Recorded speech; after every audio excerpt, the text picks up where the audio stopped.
오늘 우리가 함께 볼 이 말씀은 사실 성경에서 굉장히 유명한 얘기입니다. 다윗과 골리앗의 싸움이죠. 굳이 교회를 다니지 않고 신앙생활을 하지 않는다 하더라도 다들 이름 한 번쯤은 들어본 것이 다윗과 골리앗입니다. 그러면 이 익숙한 본문을 가지고 우리가 오늘 좀 무엇을 볼 수 있을지 같이 함께 좀 나누려고 합니다. 사무엘이 다윗에게 확 이제 기름을 부었죠. 그러면서 정말로 이게 최선일까 하면서 모두가 의구심을 가졌지만 어찌됐건 간에 기름은 부어졌고, 그리고 하나님의 영이 계속해서 그와 함께 했습니다. 그래서 그 이후에 기름 부음을 받은 다윗과 회위 선언을 받은 사울의 삶은 굉장히 크게 달라집니다. 사무엘상 16장 13절에서 14절입니다. 사무엘이 기름 뿔병을 가져다가 그의 형제 중에서 그에게 부었더니 이날 이후로 다윗이 여호와의 영에게 크게 감동되니라. 사무엘이 떠나서 라마로 가니라. 여호와의 영이 사울에게서 떠나고 여호와께서 부리시는 악령이 그를 번뇌하게 한지라. 본문은 굉장히 분명하게 얘기합니다. 이후부터 다윗은 하나님과 동행하는 삶을 살았고 사울은 전혀 그렇지 못한 삶을 살았다라고 얘기합니다. 이것을 여호와의 영이 그에게 임재했느냐, 임하지 않았느냐, 이런 걸로 지금 보여주고 있죠. 우리가 사사기를 통해서도 한번 봤습니다마는 이름을 기억하실 겁니다. 삼손. 이 삼손이 인간의 상상 이상의 괴력을 낼 때에 성경이 늘 언급하는 포인트가 하나 있습니다. 그게 뭐냐면 여호와의 영이 갑자기 그에게 임했다라고 하면서 그 여호와의 영을 강조합니다. 근데 그 영이 삼손이란 자에게 일회성으로 임했을 때, 단기적으로 임했을 때에도 그가 초인적인 힘을 내었는데 지금 본문은 계속해서 그와 함께 하고 있다 라고 언급을 합니다. 하지만 사울에게는 그 영이 없었다 라고 성경이 얘기를 하죠. 그래서 하나님의 말씀에 불순종하고 우리가 봤다시피 진정한 회개가 아니고 하나의 어떤 체면치레, 이러한 체면치레만 했던 사울은 굉장히 큰 고통을 겪습니다. 그러자 주변에서 이제 뭐라고 얘기하냐면, 왕이요, 주변에 꽤 괜찮은 음악치료사 한 사람이 있습니다 라고 사울에게 추천을 합니다. 그것이 바로 다윗인데요. 그에 대한 평가가 굉장히 흥미롭습니다. 18절입니다. 소년 중 한 사람이 대답하여 이르되 내가 베들레헴 사람 이새의 아들을 본즉 수금을 탈 줄 알고 용기와 무용과 구변이 있는 준수한 자라. 여호와께서 그와 함께 계시더이다. 앞부분 다 빼고 이 소년이 다윗에 대해서 뭐라고 얘기하냐면 하나님이 그와 함께하고 계십니다 라고 하는 굉장히 독특한 표현을 사용을 합니다. 성경에서 타인의 눈으로 누군가를 바라볼 때 하나님이 그와 함께 하시다라고 하는 걸 언급한 대표적인 케이스가 요셉이죠. 노예로 팔려갔을 때 보디발 장군의 집에 살 때 그가 막 여러 가지 일을 충성되이 감당할 때 그 가족들이, 그 보디발 집에 있는 사람들이 요셉을 보면서 아, 하나님이 쟤랑 함께하고 있어 라고 하는 거를 봤다라고 얘기를 합니다. 그러면 이걸 바꾸어 말하면 하나님이 저 사람과 함께하고 계시다라고 하는 것은 분명히 무언가 다른 어떤 삶의 모습과 삶에서 나타나는 무언가가 제3자의 시선으로 봤을 때도 분명하게 있었다, 어떤 객관적인 평가가 된다라고 하는 것을 우리가 이 소년의 말과 또 성경에서 나오는 보디발 집안의 평가, 이러한 것들을 통해서도 볼 수가 있습니다.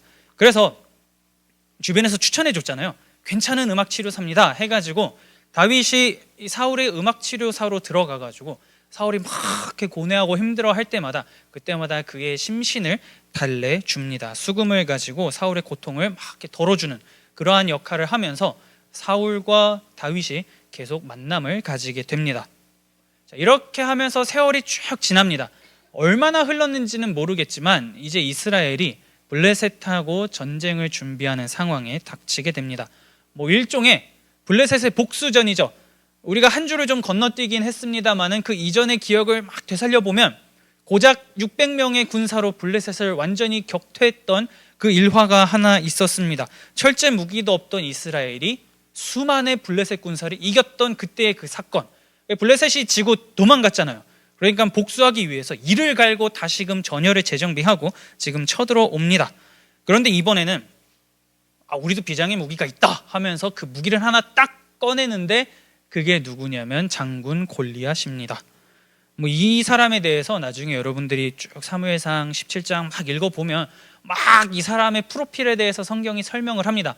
거두절미하고 요약하면 뭐 이런 겁니다. 키는 대략 한 3m 정도고 입고 있는 갑옷의 무게는 한 60kg고 들고 있는 창은 뭐 7에서 10kg 정도다라고 이렇게 얘기를 합니다. 근데 사실 키가 3m다 가늠이 잘 안 가요. 그래서 좀 찾아봤는데 우리나라 전 격투기 선수 최용만 선수 있죠. 그 선수의 키가 218cm고 전 농구 선수 하승진 씨는 221cm라고 합니다. 얼마 전에 최용만 씨는 방송에도 나왔죠. 손 크기, 발 크기 얼마나 다른 사람과 다른가 이러한 걸 보여주셨는데 그들보다 훨씬 큰 키를 가진 자가 골리앗이었다라고 성경이 얘기를 합니다. 그러니 여러분 완전히 거인이잖아요. 그 정도의 키를 가진 사람이 중무장을 하고 백성들 앞에 나와왔다라고 하면 이스라엘 사람들 입장에서 제정신이 아니었을 겁니다. 저 정도의 키 큰 사람과 저 정도의 무력이 출중할 것과도 같은 사람, 힘도 당연히 일반인하고는 차원이 다르겠죠. 그런 사람하고 어떻게 우리가 전쟁을 치르냐? 안 된다라고 하면서 이미 이전에 600명을 가지고 블레셋을 격퇴한 그러한 일이 있었음에도 불구하고 하나님이 함께 하셔서 승리를 했음에도 불구하고 아무것도 못합니다. 그냥 두려워서 덜덜덜 떱니다. 그래서 골리앗이 뭐라고 얘기하냐면요, 이스라엘 진영을 향해서 얘기합니다. 내가 블레셋의 대표로 나왔다. 그러니 이스라엘에서도 대표로 한 사람만 나와라. 일기토하자. 1대1로 자웅을 겨루자 라면서 계속해서 전쟁 한판 붙자라면서 조롱을 합니다. 그런데 당연히 이스라엘 반응이 어떻겠습니까? 나가지 않죠. 이 뭐 어떻게 싸웁니까? 키가 한 3m 되는 사람이랑 뭐 어떻게 싸우겠어요? 그래서 움직이지 않습니다. 그러면 이 도발하는 입장에서 상대가 두려워하는 게 보이면 신나잖아요. 우리의 힘이 세니까 아무 말도 못하는구나 해가지고 하나님의 이름을 계속해서 모욕하고 이스라엘 군사들을 굉장히 욕을 하기 시작을 합니다. 그런데 하나님의 이름까지 막 모욕이 듣는, 하나님의 이름도 욕먹는 상황까지 가지만 이스라엘은 전혀 움직이지 않습니다. 지금 그냥 참자라고 얘기를 하죠. 근데 그 기간이 얼마나 되냐면요, 40일입니다. 40일 동안 골리앗이 계속해서 블레셋 사람들이랑 하나님을 욕하는데 이스라엘은 그냥 듣고만 있었다 하는 거죠. 이거를 바꾸어 말하면 아마 소규모 국지전은 계속해서 있었을 겁니다. 어느 정도의 치고박는 싸움은 있었겠지만 대규모 전면전은 없는 상태에서 40일간 하나님의 이름은 모욕을 당하고 있던 상황이었던 거죠. 그러니 이 진행되어지는 전쟁의 양상을 쭉 보면 그동안 사울과 백성들에게서 나타났던 작은 문제들이 한꺼번에 폭탄처럼 터지는 그야말로 총체적 난국이 이 사건이었다라고 하는 것을 우리가 볼 수가 있습니다. 좀 하나씩 보도록 하죠. 첫 번째가 뭐냐면요, 일단 또 보이는 거에 마음을 빼앗기기 시작을 합니다. 일찍이 아말렉하고 전쟁을 했었어요. 그때 하나님께서 말씀하시길 다 없애라 라고 했는데 기억을 되살려 봅시다. 자기들이 봤을 때 사울도 보고 백성들도 눈으로 봤을 때 좋은 거는 인마이 포켓하기 위해서 감추려고 하다가 들켜가지고 이거 제물로 바치려고 했습니다 라는 식으로 얼버무리려고 했던 장면을 우리는 기억을 합니다. 그때 하나님의 말씀에 불순종했던 장면이 있었죠. 이거는 사울뿐만 아니라 백성들도 그랬기 때문에 더 큰 문제가 되었다라고 하는 것도 우리가 살펴봤었습니다. 근데 이번에도 마찬가지인 겁니다. 눈으로 골리앗의 모습을 보고 그들은 두려움에 빠지기 시작을 합니다. 이제까지 하나님께서 이루셨던 역사, 사실 이전에 한번 이겨본 상대입니다. 하나님의 능력으로 이겨본 상대지만 그때는 그때고 지금은 지금이다. 우와, 이거 어떻게 싸우냐 한 거죠. 사무엘상 17장 11절과 24절입니다. 사울과 온 이스라엘이 블레셋 사람의 이 말을 듣고 놀라 크게 두려워하니라. 이스라엘 모든 사람이 그 사람을 보고 심히 두려워하여 그 앞에서 도망하며. 뭐 싸움이 안 돼요. 40일간 계속 이 상태가 쭉 이어지니까 얼마나 답답합니까, 사울 입장에서. 그래도 나름 뭐 베냐민 집하고 싸움도 좀 잘하고 키도 크고 나도 한 무장하고 한 남자인데 와, 저건 3m, 자기 키에 거의 2배 가까이 되잖아요. 그러다 보니까 현상금을 겁니다. 저 골리앗을 때려잡고 죽이는 자에게 내 딸을 주겠다. 한마디로 왕의 사위가 될 수 있는 기회를 줍니다. 그리고 거기에 덧붙여서 많은 재물까지 주겠노라.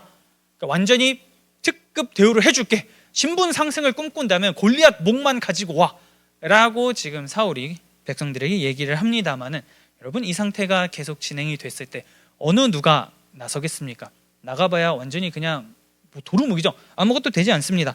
이미 보이는 것에 마음을 빼앗기는 게 너무나 익숙해진 상태였기 때문에 저 골리앗을 보며 안 되죠. 우리가 어떻게 합니까? 아이, 왕이시여 당신도 안 되는데 우리가 어떻게 하라는 겁니까? 라는 반응을 백성들이 보입니다.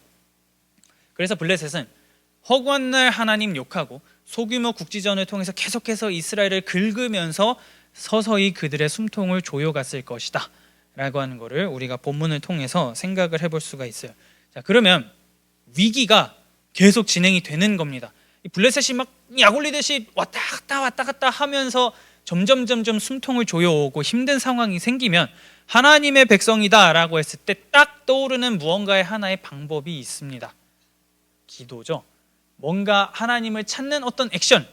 처음에는 안 찾을 수 있죠. 근데 상황이 쭉 진행되어지면서 와, 이건 진짜 안 좋은 방향으로 계속 간다 하면은 우리가 그래도 이때쯤이면 이제면은 여호와께 부르짖을 때가 왔습니다 하면서 하나님을 좀 찾아야 될 것 같은데, 오늘 본문을 쭉 보면 그 어디에도 그 누구도 하나님을 찾지 않습니다.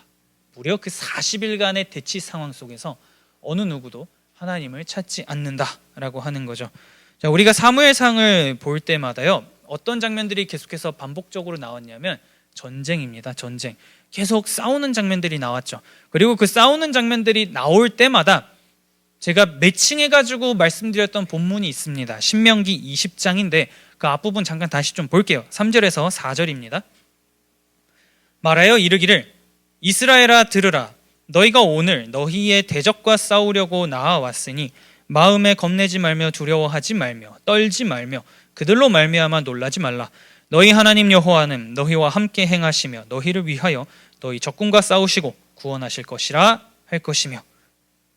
이거를 사무엘 시대 때도 경험했고 사울의 시대에도 이스라엘은 경험을 했습니다. 하지만 뭐 이제는 완전히 딴 나라 얘기가 된 거죠. 마치 제3자의 이야기인 듯이 지금을 살아가는 자신들의 일상 속에서는 아무런 영향을 미치지 못한다라고 하듯이 외면하고 있는 그들의 모습이 나옵니다.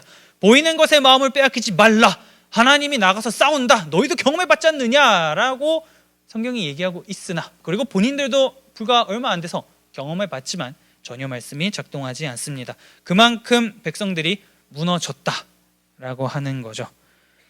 블레셋과의 1차전을 했던 내용이 사무엘상 13장과 14장 그쯤입니다. 그리고 2차전이 지금 17장이죠.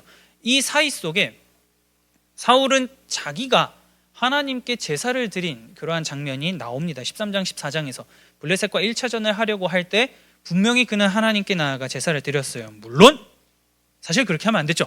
사무엘이 말하길 나를 기다리시오 했으나 조급함과 불안함 때문에 모르겠다 그냥 내가 하자 막 이제 이러면서 했어요. 그러면 자기가 불안하고 힘들거나 할 때 얼마든지 말씀을 어기면서 하나님 앞에 나아가서 그래도 제사 한번 드리자 했던 자가 사울입니다. 그러면 지금 이렇게, 물론 사무엘하고 사이는 지금 안 좋죠. 폐위 선언까지 당한 마당에 얼마나 사무엘을 볼 때마다 부글부글 하겠습니까?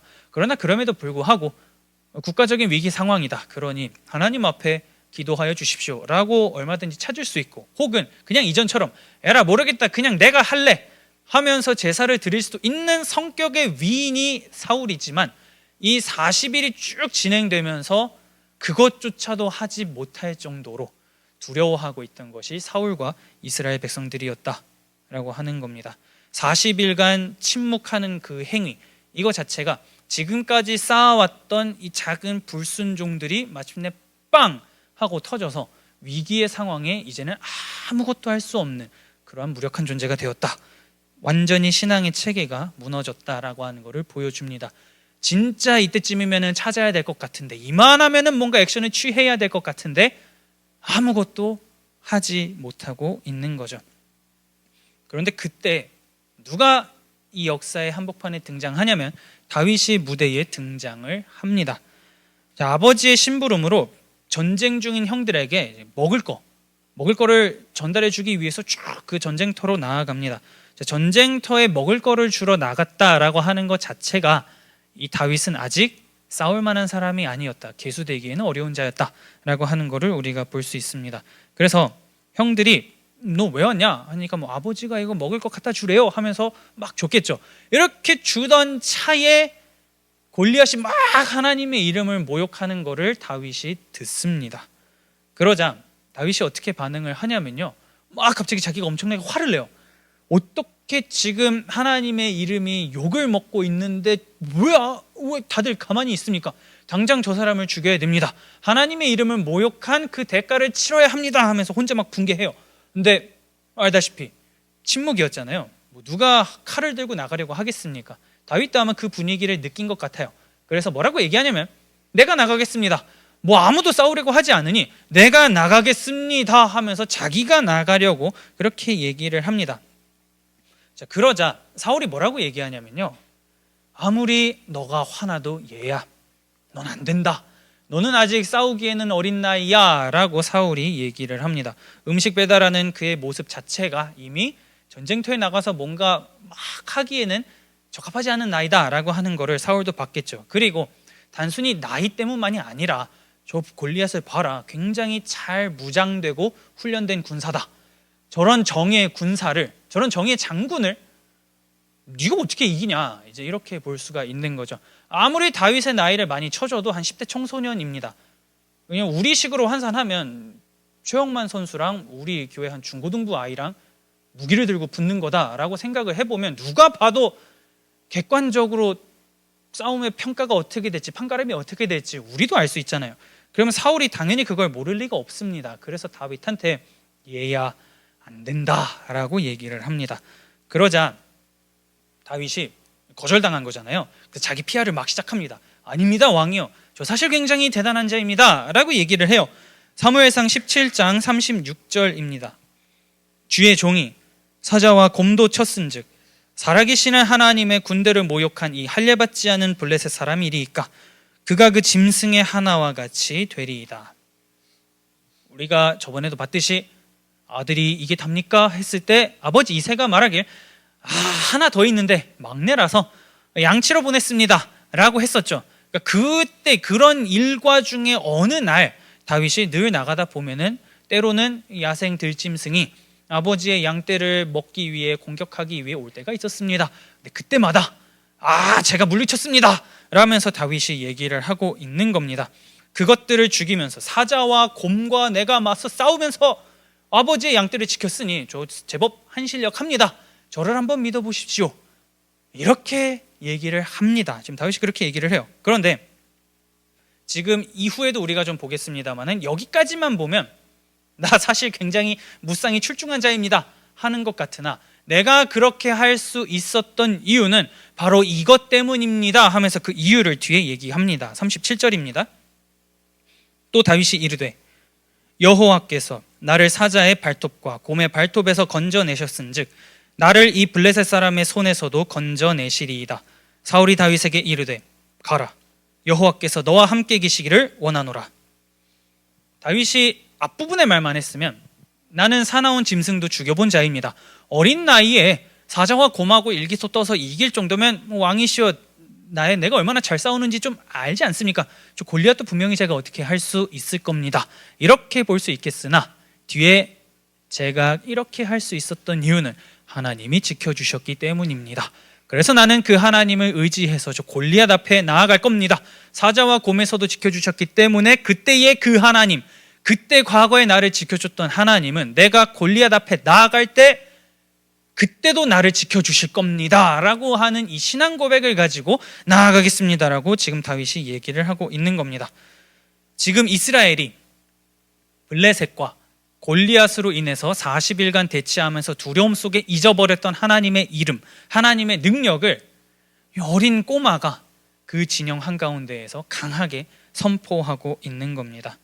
모두가 거대한 위기와 문제 앞에서 하나님을 아예 찾지 않습니다.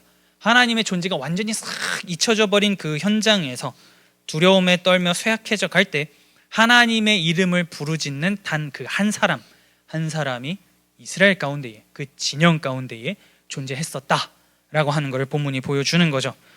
우리가 살다 보면 당연히 골리앗과도 같은 난관을 만납니다.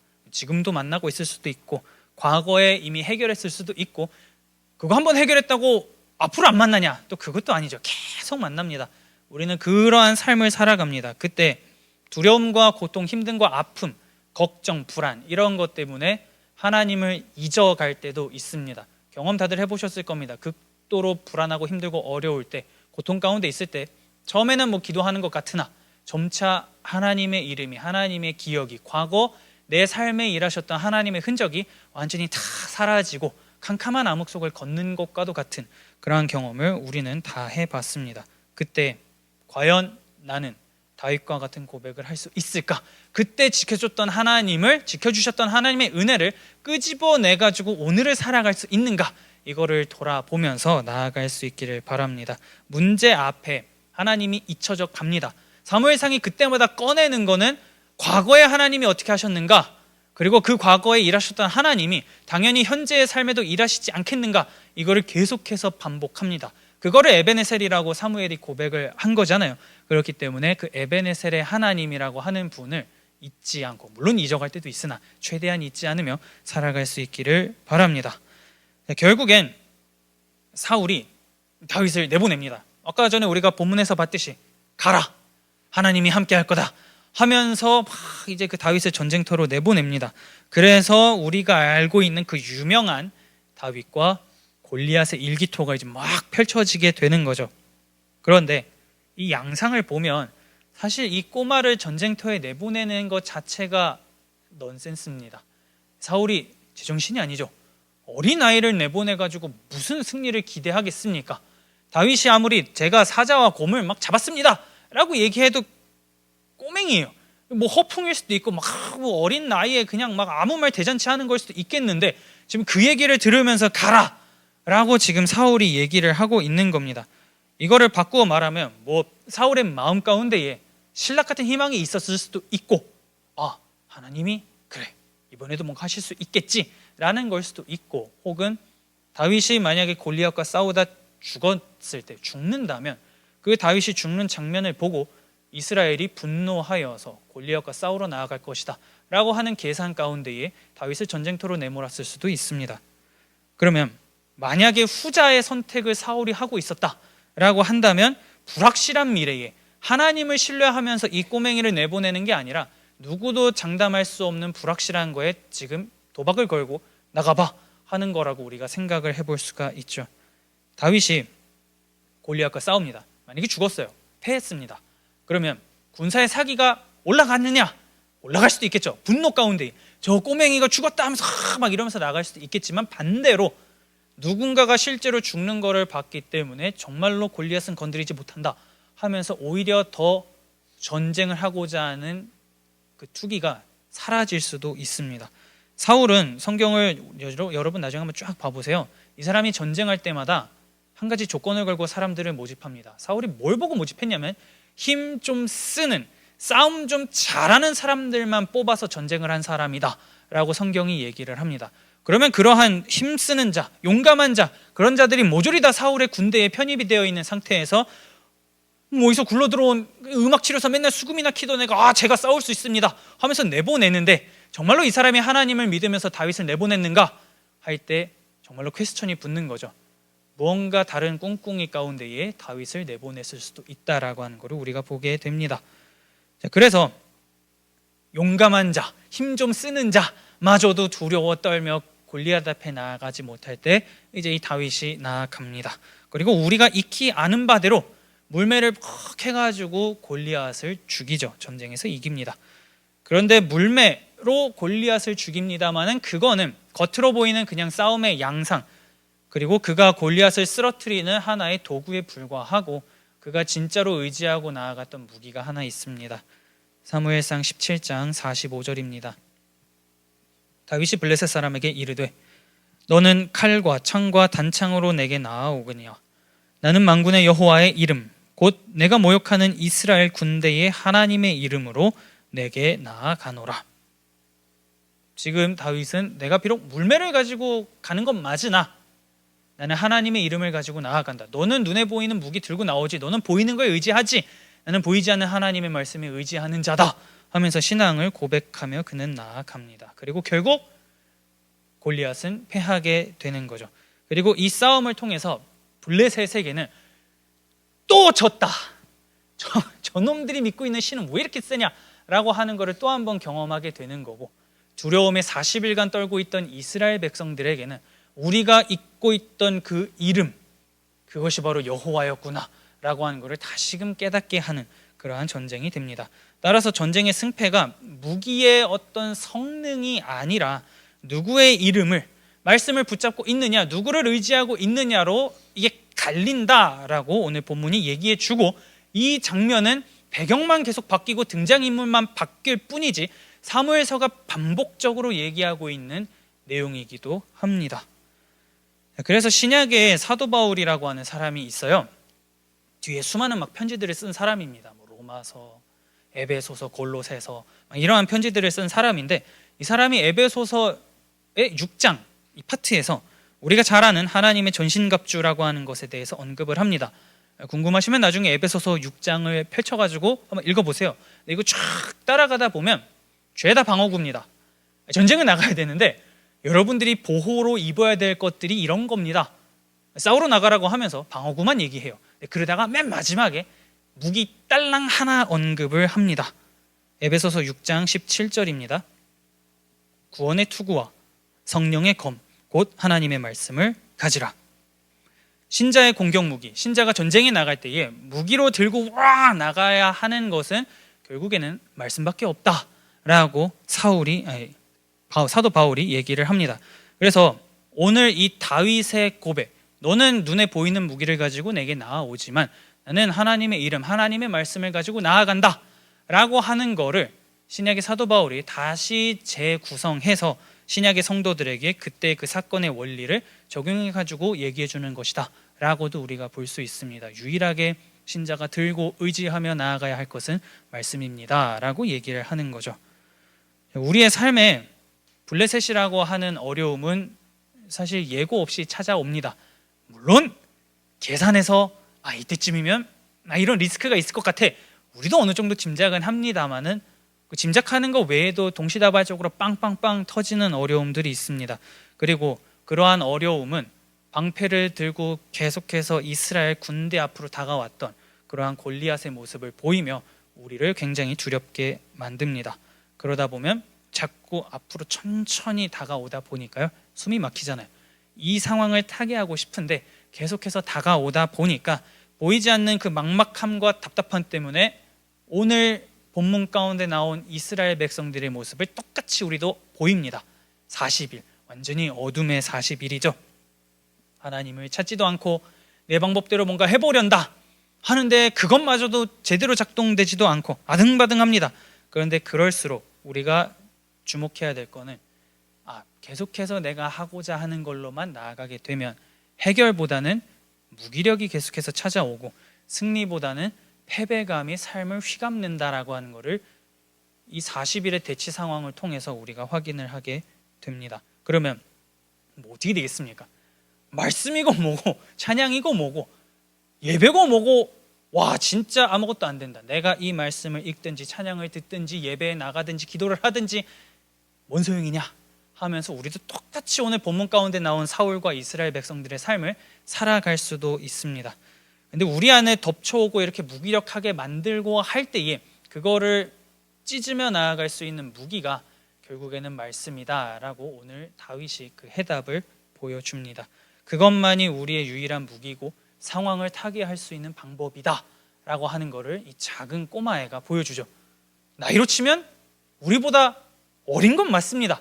우리보다 어린 아이도 이렇게 고백을 하며 나아가는 겁니다. 말씀밖에 답이 없습니다 이러면서 전쟁에 나아가는 것을 보게 되죠. 그게 상황을 타개할 수 있는 신자의 유일한 키다라고 본문이 얘기합니다. 그러면 보이는 것에만 빠져서 하나님이 분명히 과거에 무언가 하셨는데 그걸 잊고 침묵으로 40일을 보낼 것인가, 아니면 그래도 일어서기 위해서 무언가 하나님을 찾고 하나님의 이름을 생각하며 나아갈 것인가, 이 갈림길에 우리가 섰을 때 우리는 어디로 가야 하는가? 답은 사실 나와 있죠. 하나님을 결국에는 찾는 것밖에 길이 없다라고 오늘 본문이 얘기합니다. 하나님의 말씀을 쥐고 나아갈 때 바로 길이 열리면 너무 행복하죠. 좋죠. 그럼 어려울 때마다 이거 믿으면 이렇게 되고 이거 고백하면 저렇게 되고 근데 사실 우리의 삶이 그렇게 빵빵빵 내가 원하는 타이밍에 맞게 터지진 않습니다. 그러나 그럼에도 불구하고 신자가 붙잡고 가야 되는 것은 말씀밖에 없다라고 얘기합니다. 과거에 우리의 삶 가운데에도 하나님께서 베풀어 주신 은혜가 있습니다. 이기게 하신 무언가가 있습니다. 그거를 잘 기억해 나아가면서 내가 만약에 40일의 어둠 가운데 갇혀가지고 아무것도 하고 있지 못한다면 이제 과거의 그 에베네셀을 기억하면서 일어나 나아갈 때 그냥 나아가는 게 아니라 말씀 하나 붙잡고 나아갈 수 있는, 그리하여서 마냥 주저앉아 있는 것이 아니라 일어나기 위해 무언가 시도하며 살아나가는 저와 여러분들이 될 수 있기를 마음 다해 축복합니다.